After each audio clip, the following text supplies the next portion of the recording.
So with Matt from the Bee Informed Partnership, and he is, so this is a juice cup holder, or Yeah, juice box. Juice box holder. I love that. Little kids.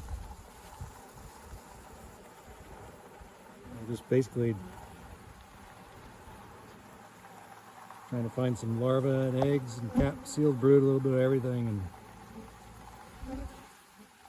this way I can also check for the queen if I haven't found her already. I can see her as I'm scooping bees. It's basically 300 bees. Yeah, and you got a little measuring line on that. Yeah, on that halfway thing on there. the cup. Yeah. Scientifically determined it's 300 bees to that line. I was actually counting a few samples, and sure enough, yeah, like 300, 310, 320, yeah, 301, 302 and a half. Yeah. One of the most important things we do in this time of year, checking for mite loads, and then obviously corollary of that, treating as well. And yeah, get your honey pulled and start treating. But it's interesting too, we were talking about there earlier, a sequence of kind of the way we'll put the video together is off a bit, but how there seemed to be a secondary kind of mite explosion was it last fall or the last? Yeah, going into winter. That's what they think. So strange. Like I know for us, we see that where bees will be clean, I mean, they'll have very, very low mite loads end of August after our first round of treatment, and then we'll see it creep back up mid-September, October. And so Last year, everybody, the commercial guys specifically, treated their hives like they normally do, you know, October, November, get them ready for winter. And they, you know, they do that and they put them to bed. Well, they've kind of gone back and looked at the data, and what they're thinking is there was an uptick in the mite population, and they had another, I guess, what do you want to call, like a hatch or a repopulation. Yeah. Basically created like a little mite bomb inside. So those mites stayed with the brood, the little bit of brood that was in there, and stayed with it all winter.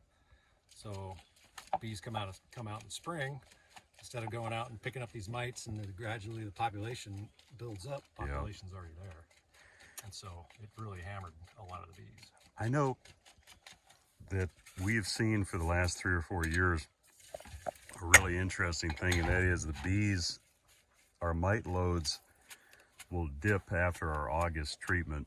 Yep. Because we advise people in this area that they want to start treating at the latest the beginning of August. And but then there'll be a dip in the mite loads, but then again, like mid-September, beginning of October, you'll see. How are we doing on that one? This one has 6. 6. So that's getting 2%. I'll do another. 6 mites out of 300 bees. No bueno. I mean, this time of the year, that's actually not bad, but still, Yeah, I have nightmares of those stupid little red devils. Yeah. And a lot of people couldn't, you know, they can't treat while their honey's on. Right. So you got to wait. So it's not uncommon to see, but this is when, you know, this is when you want to start getting on them. Yep.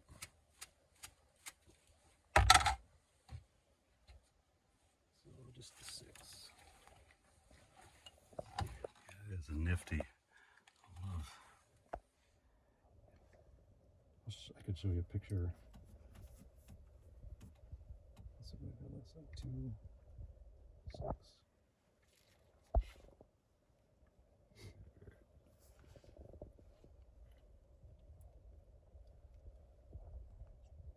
Those mites. Nasty mites. So I was just thinking of a couple of questions that, because I used to rely mostly on sticky boards for getting numbers. Yeah. You put a sticky board down, then put a shock treatment of whatever I was using.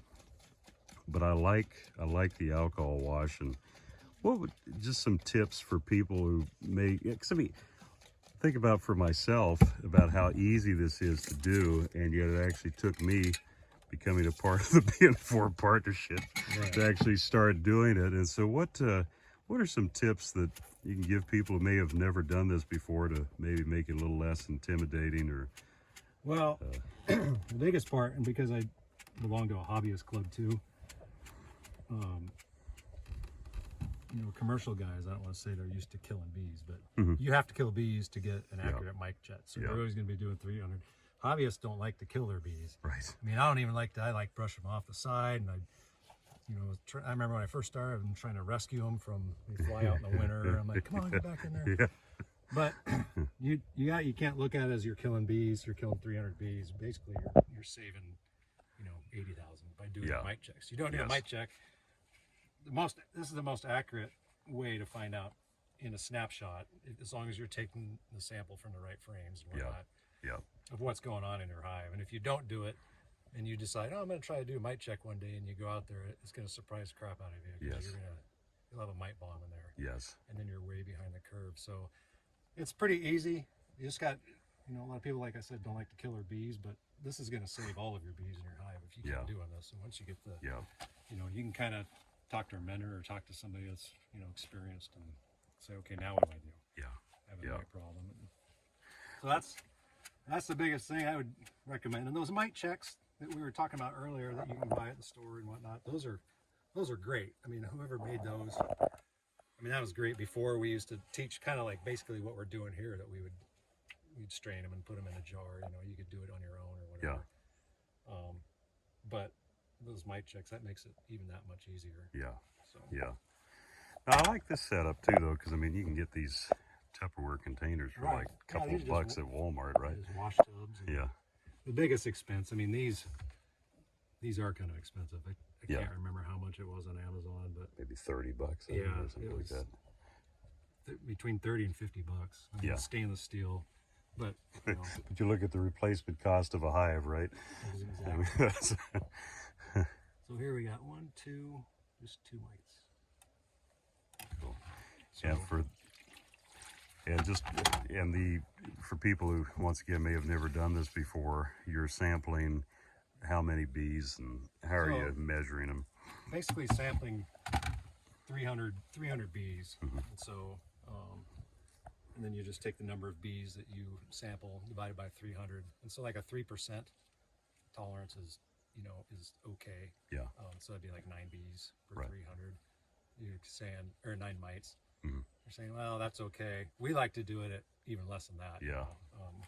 But for BN4 partnership, that's kind of what they go off of. Got the 3%. Yeah, I know for me, if it's getting anywhere above 1%, I start getting paranoid, just because the viral issues have just become so. Is it virulent? Is that the right word? Virulent. Yeah, it doesn't take much to start seeing the effects of the viruses in the colony. Yet